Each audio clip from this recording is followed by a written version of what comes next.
Hello नमस्कार friends. तो आज की इस वीडियो में हम बात करने वाले हैं इंजेक्शन सल्फाट्रिम एल के बारे में। एल यानी कि लॉन्ग एक्टिव, जिसमें सोल्ट की बात करें तो सल्फाडॉक्सिन एंड ट्राइमेथोप्राइम। आगे हम बात करेंगे इसके HML कंटेंट के बारे में। तो कंटेंट जो होता है इसमें सल्फाडॉक्सिन जो है पर ml में 200 mg होता है। इसी के साथ ट्राइमेथोप्राइम जो है पर ml में 40 mg होता है। तो आज की इस वीडियो में आपको इस इंजेक्शन के बारे में पूरी जानकारी प्राप्त होगी कि यह इंजेक्शन जो है पशुओं में किन किन डिजीज़ में कार्य करता है। इसी के साथ इसके लगाने के साइड इफ़ेक्ट है या नहीं, साथ ही में प्रेग्नेंट पशु को लगा सकते हैं या नहीं, क्या इसकी डोज रखनी है, सारी जानकारी आपको इस वीडियो में मिलेगी। तो वीडियो को बिना स्किप किए पूरा जरूर देखना। यह एक ब्रॉड स्पेक्ट्रम एंटीबायोटिक है जो पशुओं में ग्राम पॉजिटिव और ग्राम नेगेटिव दोनों तरह के बैक्टीरिया को किल करने का कार्य करती है। तो चलो हम नेक्स्ट बात करते हैं इसके यूजेस के बारे में कि यह इंजेक्शन जो पशुओं में किस किस रोग में इसका इस्तेमाल किया जाता है। तो सबसे पहले मैंने वन लाइन में सारे डिजीज़ को लिख रखा है, जैसे RTI, UTI, haemorrhagic septicaemia, wooden tongue, enteritis, pneumonia, diarrhoea, dysentery, GIT आदि। देखिए इन सब के बारे में यदि विस्तार से बताऊं तो सबसे पहले मैंने इसमें लिख रखा है RTI यानी कि रेस्पिरेटरी ट्रैक इन्फेक्शन। इसमें होता है क्या है कि पशु को सांस लेने में काफ़ी दिक्कत होती है। इसका कारण काफ़ी हो सकता है लाइक निमोनिया, है ना। और भी क्या होता है कि पशु को कोई डेंसिंग निमोनिया हो जाए, जिसमें मैंने एक वीडियो बना रखा है। डेंसिंग निमोनिया यानी कि नाल के रास्ते पशु को कुछ दिया है, जिस वजह से पशु को सांस लेने में दिक्कत हो रही है, पानी फेफड़ों में चला गया है। तो इस कंडीशन में भी क्या है कि इस इंजेक्शन का उपयोग हम पशु में कर सकते हैं। नेक्स्ट हम बात करेंगे यूरिनरी ट्रैक इन्फेक्शन यानी कि UTI। इसमें क्या होता है कि पशु के मूत्र से संबंधित यदि कोई बीमारी है तब इसका उपयोग हम पशु में करेंगे। पेशाब से संबंधित कोई भी डिजीज़ हो जाए पशु में तब इसका उपयोग हम कर सकते हैं। इसी के साथ मेट्राइटिस के केस में भी करेंगे। और मेट्राइटिस क्या होता है कि पशु के गर्भाशय में किसी प्रकार का कोई प्रॉब्लम हो जाए तो इस कंडीशन में भी इसका उपयोग हम पशु में कर सकते हैं।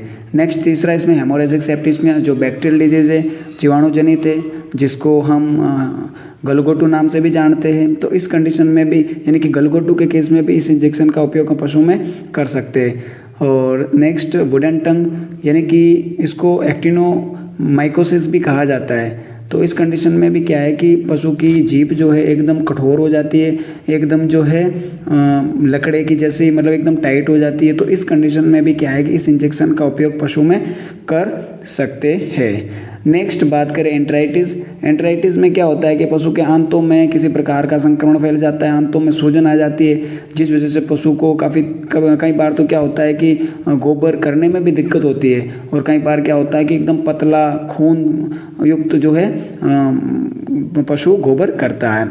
नेक्स्ट बात करें निमोनिया। निमोनिया देखो पशु में श्वास से संबंधित बीमारी है। निमोनिया होने पर पशु को सांस लेने में दिक्कत होती है। इस पर निमोनिया पर मैंने एक वीडियो बना रखा है जो आप चैनल पर देख सकते हैं, चाहे तो मैं डिस्क्रिप्शन में लिंक दे दूंगा। नेक्स्ट बात करें डायरिया की। डायरिया चाहे पशु में किसी भी प्रकार का डायरिया हो, यानी कि पैरासाइटिक डायरिया हो तो पैरासाइटिक डायरिया है तो यानी कि इंडो पैरासाइट यदि कि आंतरिक परजीवी के कारण यदि पशु को डायरिया हो रहा है तो इसके लिए पहले पशु को डिवर्मिंग करानी चाहिए, जिसमें काफ़ी सारी मेडिसिन आती है। अल्बेंडाजोल, फेनबेंडाजोल जो प्रेग्नेंट पशु को ही दी जाती है। फेनबेंडाजोल जो अल्बेंडाजोल है वो हम प्रेग्नेंट पशु को नहीं दे सकते। फेनबेंडाजोल हम दोनों पशु को दे सकते हैं क्योंकि यह गैबिन सेफ होती है फेनबेंडाजोल। उसी के साथ निर्जान होती है। इन तीनों पे मैंने एक वीडियो बना रखा है, डिस्क्रिप्शन में लिंक दूंगा, वहाँ से आप देख लेना। तो डायरिया कैसा भी हो, यदि पैरासाइटिक डायरिया है तो इस कंडीशन में हम पहले डिवर्मिंग कराएंगे, उसके बाद जो है इस इंजेक्शन का उपयोग पशु में कर सकेंगे। और नेक्स्ट हम बात करेंगे डिसेंट्री यानी कि पेचिस। पशु में किसी भी प्रकार का यदि डायरिया, मतलब शूटिंग डायरिया हो, खतरनाक डायरिया यदि पशु में देखने को मिल रहा है, काफ़ी सारे एंटीबायोटिक या इंजेक्शन का उपयोग करने के बाद भी यदि डायरिया नहीं रुक रहा है तो इस कंडीशन में क्या आता है कि इस इंजेक्शन का उपयोग हम पशु में कर सकते हैं। क्योंकि एक लॉन्ग एक्टिव है, ज़्यादा समय तक यह पशु में काम करता है, तो इसलिए एंटीबायोटिक के तौर पर इस इंजेक्शन का उपयोग हम उपयोग कर सकते हैं। इसी के साथ GIT यानी कि गैस्ट्रो इंटेस्टाइनल ट्रैक इन्फेक्शन, यह भी एक जो है आंतों से संबंधित बीमारी है। इसमें भी आंतों में सूजन आ जाती है। तो इस कंडीशन में भी क्या है कि इस इंजेक्शन का उपयोग पशु में कर सकते हैं। देखिए, इस इंजेक्शन की भी कुछ सावधानियाँ हैं जो हमें ध्यान में रखनी है। ऐसे में क्या होता है कि पशु को एनीमिक कंडीशन है, पशु को रक्त की कमी है काफ़ी, तो इस कंडीशन में क्या है कि इस डोज का थोड़ा ध्यान रखना चाहिए। पशु चिकित्सक को एक बार बता देना चाहिए पशु की कंडीशन, तो उसके अनुसार ही इसका उपयोग पशु में करना चाहिए। इसी के साथ जो है पशु कमज़ोर है, काफ़ी थका हुआ है, तो इस कंडीशन में भी क्या है कि इस इंजेक्शन का उपयोग हमें नहीं करना है। इसकी जगह काफ़ी दूसरी भी जो नॉर्मल एंटीबायोटिक आती है उनका उपयोग हम पशु में कर सकते हैं।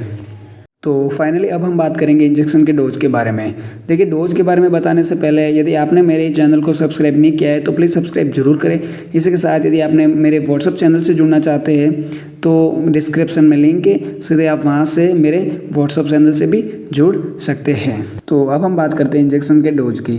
डोज जैसा कि मैंने इसमें लिख भी रखा है कि 1 ml पर 15 kg बॉडी वेट के हिसाब से इसको लगाना रहता है। यदि नस में लगा रहे हैं तो एकदम स्लो देना है, और मांस में लगा रहे हैं तो डीप इंट्रामस्कुलर इसको लगाना चाहिए। देखिए, यदि आप आईवी दे रहे हैं, इंट्रावेनस रूट से दे रहे हैं तो एकदम स्लो लगाना है, क्योंकि ये एक लॉन्ग एक्टिव इंजेक्शन है और थोड़ा हैवी भी रहता है, हैवी एंटीबायोटिक है।